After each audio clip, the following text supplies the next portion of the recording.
السلام عليكم، اهلا بكم في فيديو جديد من سلسله فيديوهات تعلم الالماني من الصفر. وفي فيديو النهارده ان شاء الله هنتكلم عن الطعام والمطاعم. هنتعلم ازاي نقول عن الفاكهه والخضار، وازاي الواحد ممكن في مطعم يطلب حاجه او الكلام ده كله. فبسم الله، يلا بينا نبدا بالدرس. درس النهارده هو الدرس رقم 17، هنتكلم فيه عن الطعام والمطاعم، يعني Essen und Restaurants.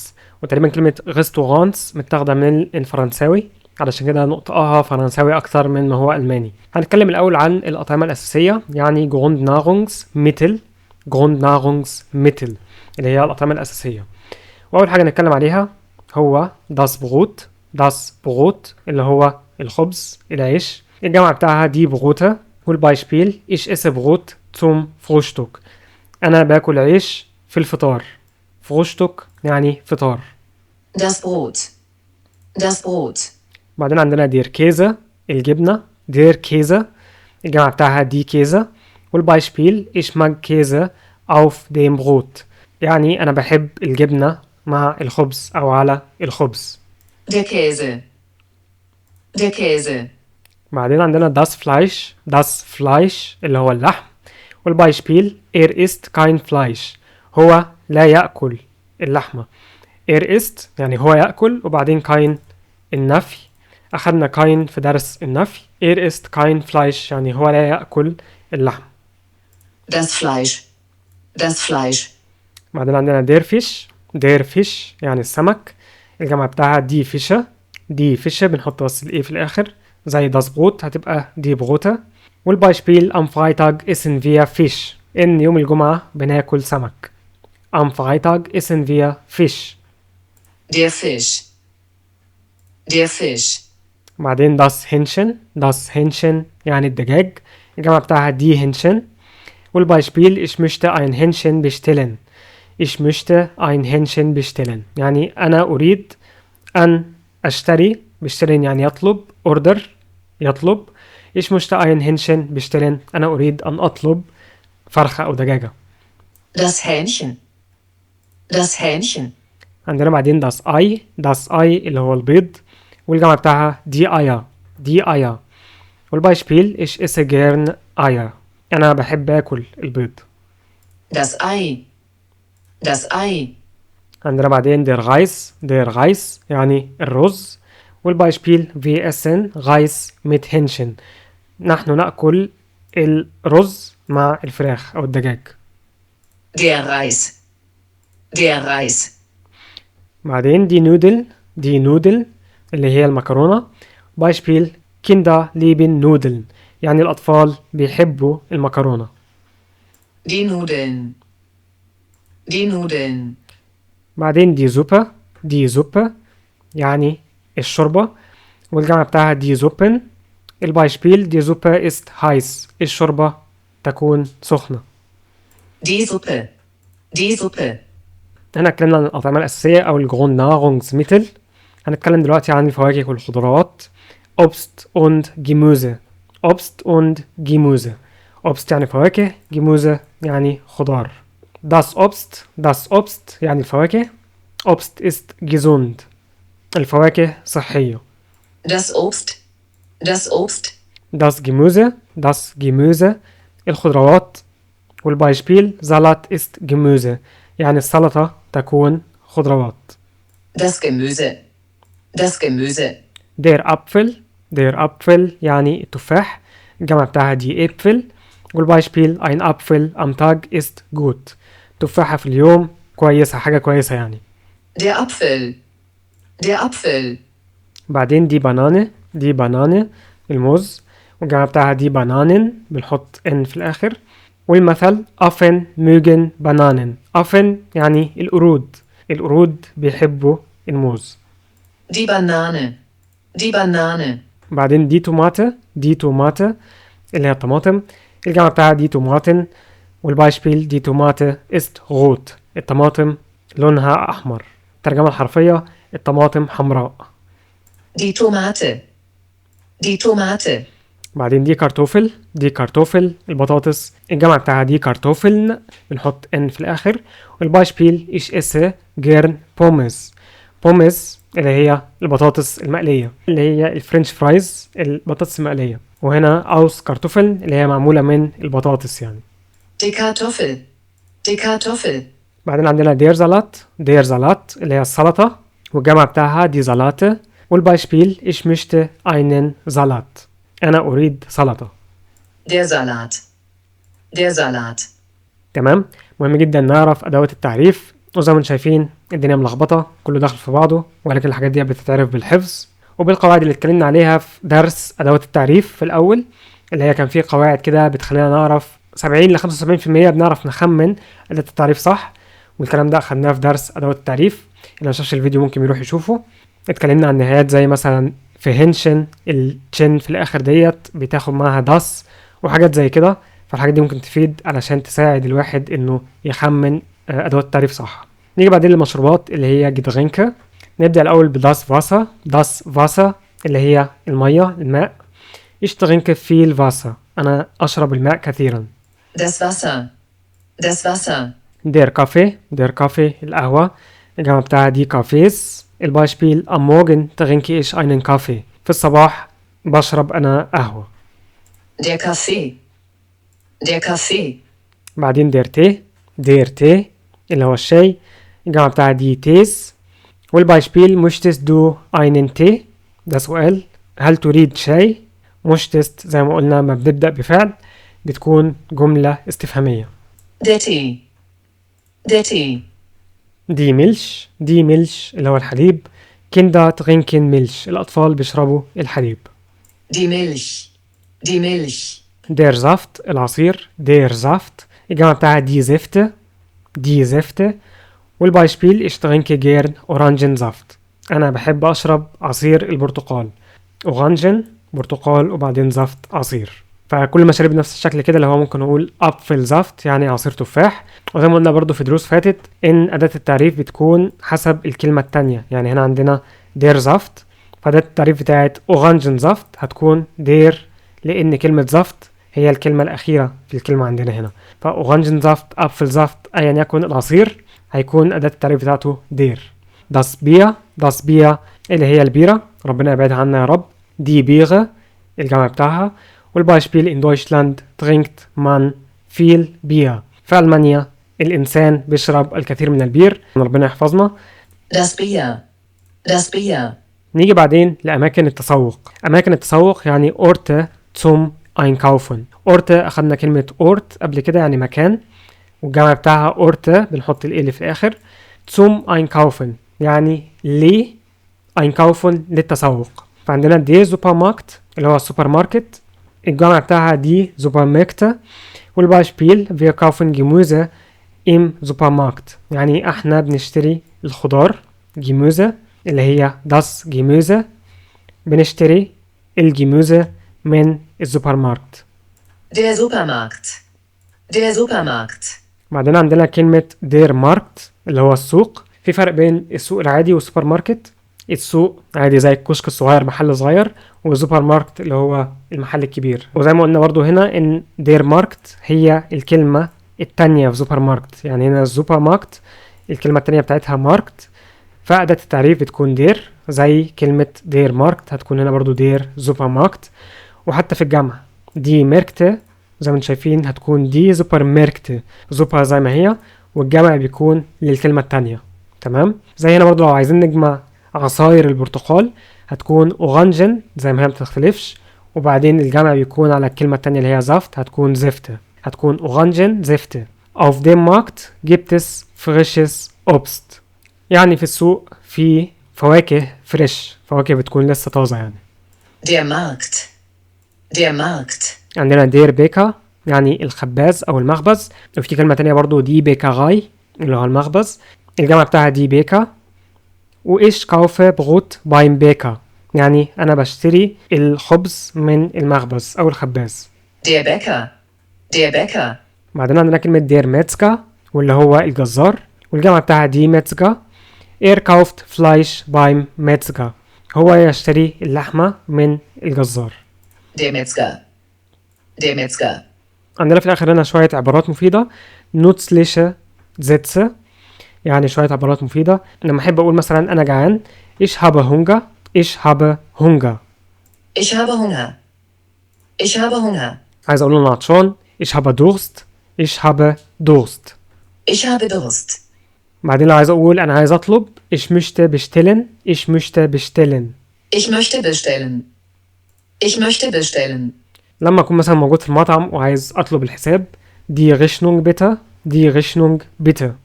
Die Rechnung, bitte. Die Rechnung, bitte. die Rechnung يعني الحساب وبعدين bitte اللي هي من فضلك او رجاء او الكلام ده كله.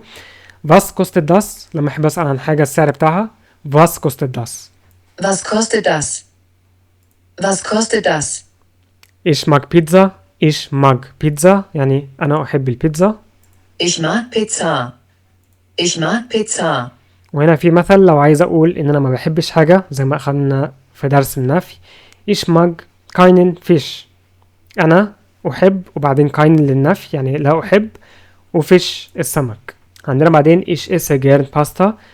انا بحب اكل المكرونه ich esse gern Pasta.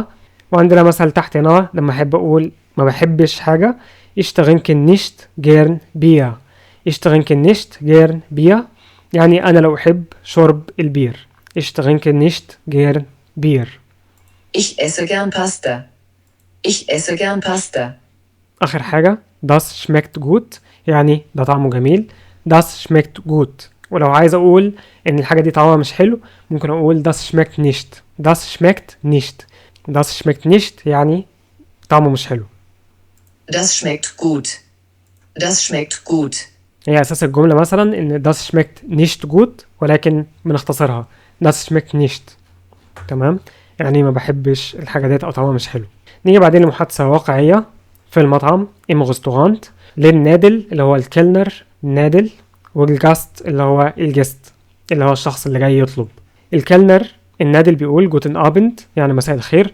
was möchten Sie bestellen حابب تطلب ايه او حابين تطلبوا ايه. Guten Abend. Was möchten Sie bestellen? Guten Abend. Was möchten Sie bestellen? الجست بيقول جوتن ابند يعني مساء الخير. ich nehme ein Hähnchen mit Reis. ich nehme يعني انا هاخد ein Hähnchen mit Reis يعني هاكل فراخ مع رز. Guten Abend. Ich nehme ein Hähnchen mit Reis. Guten Abend. Ich nehme ein Hähnchen mit Reis. بعدين النادل بيقول sehr gute Wahl يعني اختيار ممتاز. und was möchten Sie trinken وحابب تشرب ايه حضرتك او حابين تشربوا ايه. Sehr gute Wahl. Und was möchten Sie trinken? Sehr gute Wahl. Und was möchten Sie trinken? الشخص بيقول ich möchte bitte ein Wasser يعني عايز اشرب ميه من فضلك او عايز ميه من فضلك. Ich möchte bitte ein Wasser. Ich möchte bitte ein Wasser. فالنادل بيقول kommt sofort يعني هنجيب على طول هيجي على طول فورا اللي هي على الميه يعني اكيد مش الاكل. الاكل اكيد بياخد وقت ولكن الميه هتيجي على طول. sonst noch etwas. sonst noch etwas يعني اي شيء اخر. Kommt sofort. Sonst noch etwas? Kommt sofort. Sonst noch etwas? فالشخص بيقول nein danke das ist alles يعني لا شكرا. das ist alles يعني هذا كل شيء يعني ده كل حاجة. Nein, danke. Das ist alles. Nein, danke. Das ist alles. تمام فهنا لحد كده مثلا الطلب خلص وبعدين الطلب جه فهنا بيقول später يعني بعد فترة اللي هو بعد ما أكل خلاص الشخص. فالنادي الجاي بيسأل عن الأكل لو عجبكم ولا لأ. hat es geschmeckt. hat es geschmeckt هل أعجبك الطعام. hat es geschmeckt es هنا عائدة على الطعام. هل الطعام طعمه كان حلو يعني. Später hat es geschmeckt. Später hat es geschmeckt. فالشخص بيقول يا es war sehr lecker. فالشخص بيقول أيوة كان لذيذ جدا. دي Rechnung bitte يعني الفاتورة من فضلك أو الحساب من فضلك. Ja, es war sehr lecker. Die Rechnung, bitte. Ja, es war sehr lecker. Die Rechnung, bitte. تمام فدي كانت محادثة وهنيجي دلوقتي لجزء التمارين. نحل تمارين على درس النهاردة. wenn man essen will hat man حاجة يعني لما بيكون الإنسان أو الشخص جعان لما يكون الشخص عايز ياكل essen will يعني عايز ياكل. hat man ايه الشخص ده عنده ايه. عايزين نقول باللغة العربية ان الشخص دوت جعان. طالما الشخص عايز ياكل معناها ان الشخص ده جعان. فhat man Durst ولا hat man Hunger ولا hat man Zeit. Durst يعني عطشان. Hunger يعني جعان. Zeit يعني وقت فهنا أكيد هتكون Hunger. Was trinkt man oft am Morgen؟ يعني ماذا يشرب الإنسان في الأغلب صباحا؟ فهنا في بير، أكيد لأ. كافيه ولا فاين اللي هو النبيذ، فأكيد كافيه، ربنا يبعدنا عن الحاجات التانية دي. ein Apfel ist، التفاحة تكون Gemüse، خضار، فلايش، لحمة، Obst، فاكهة، فأكيد هي فاكهة. im Restaurant sagt man ich möchte، في المطعم يقول الإنسان أو الشخص ich möchte، أنا أريد، bestellen، الطلب، schlafen، النوم، lesen، القراءة. ich möchte bestellen يعني أريد أن أطلب. am Ende fragt man nach der، في النهاية يسأل الإنسان أو الشخص على إيه بالظبط. في نهاية الأكل أكيد يقصد هنا بنسأل عن إيه. der Küche، عن المطبخ، der Rechnung، الفاتورة، der Straße، عن الشارع، فهي أكيد der Rechnung. Reis und حاجة sind Beilagen يعني أطباق جانبية. الرز والمكرونة، النودل ولا الفيش ولا الكيزة، السمك ولا الجبنة. فهنا عندنا Reis und Nudeln، الرز والمكرونة sind Beilagen. wenn man trinken will hat man، يعني لما الإنسان يكون عايز يشرب، الإنسان دوت عنده إيه؟ Hunger، جعان، Durst، عطشان، Geld يعني فلوس، فhat man Durst، عطشان.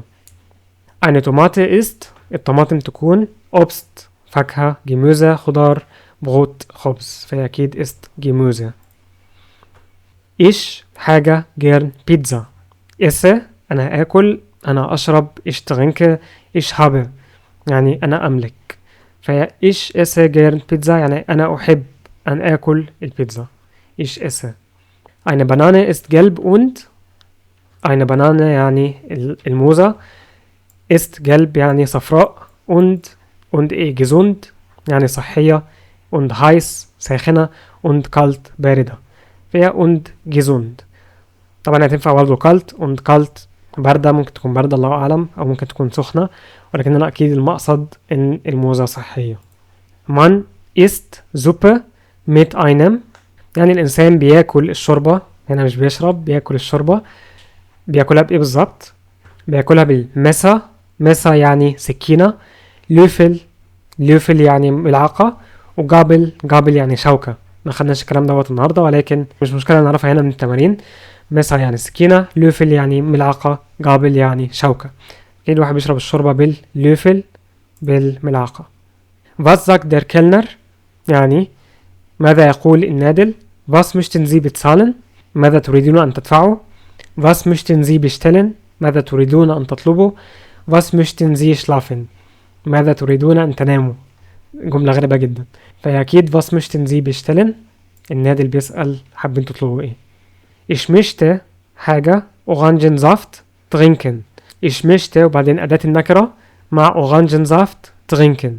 قلنا زفت الأداة التعريفية بتاعتها دير. Orangensaft هنا أكوزاتيف، أخدنا دوت في درس الأكوزاتيف اللي هو المفعول به، فقلنا إن الدير بتاخد أداة النكرة ein، وبعدين في المفعول به أو في الأكوزاتيف بتكون دير هتكون دين، وأين هتكون einen، فهنا هنستخدم einen. ich möchte einen Orangensaft trinken. das Essen war sehr حاجة. das Essen الطعام كان lecker يعني طعمه حلو، kalt بارد، langsam ممل. فأنا في الحقيقة تنفع برضو إن أنا أوصف الأكل وأقول عليه أكل بارد، ولكن هنا برضو من الأمثلة اللي أخدناها قبل كده كانت ليكا اللي هو طعمه حلو، فناخد إجابة إن الأكل كان طعمه حلو. لانجزام مش قوي، صعب إن الواحد يوصف الأكل يقول عليه أكل ممل، فهي كانت تنفع كالت أو مثلا هايس لو عايز أقول إنه ساخن، ولكن هنا استخدمنا ليكا طعمه حلو.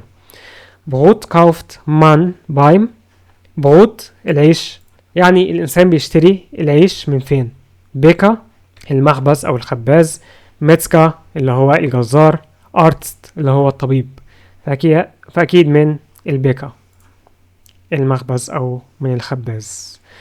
إيش ماج بعدين فيش، فيش أداة التعريف بتاعتها دير، فهنا عايز أقول لا أحب السمك، دي أداة النفي. وبرضو هنا فيش في موقع المفعول به أكوزاتيف هتكون كاينن، إيش ماج كاينن فيش.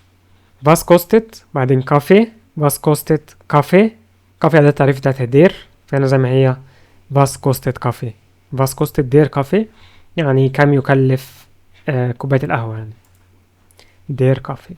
viele Kinder trinken gern حاجة يعني الكثير من الأطفال بيشربوا بير كافيه قهوة ولا ميلش اللي هي الحليب، فأكيد الحليب gern ميلش. ich nehme einen Salat und ein Wasser.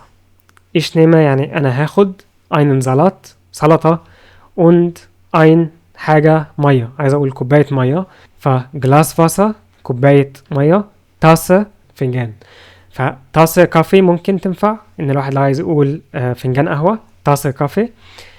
فلاشة اللي هي إزازة مية، فهنا ممكن نستخدم فلاشة واسر ein فلاشة واسر بس، ولكن هنا نستخدم ein جلاس واسر لأن احنا مثلا بنطلب في مطعم، فلو عايز أشرب كوباية مية تنفع إزازة برضو مش مشكلة، فمش محل خلاف عادي. Das Gegenteil von lecker ist gegen يعني ضد، كلمة gegen يعني ضد، فgegenteil يعني عكس كلمة lecker تكون lecker قلنا اللي هي طعمها جميل، فعكس طعمها لذيذ عكس lecker هنقول schmeckt nicht. es schmeckt nicht gut يعني طعمها مش جميل، schmeckt nicht gut يعني حلو، heiß يعني ساخن، فهنا عكس كلمة lecker schmeckt nicht. بس وكده نكون خلصنا درس النهارده عن الطعام والمطاعم. اتمنى الفيديو يكون مفيد وعجبكم، لو الفيديو عجبكم اشتركوا لايك سبسكرايب للقناه، واللي عنده سؤال استفسار يقدر يكتبوا لي في التعليقات تحت الفيديو، ممكن يكلمنا على الانستجرام او على الديسكورد، هسيب لكم اللينكات في الديسكربشن تحت الفيديو برضو، واشوفكم يا جماعه ان شاء الله في فيديو تاني.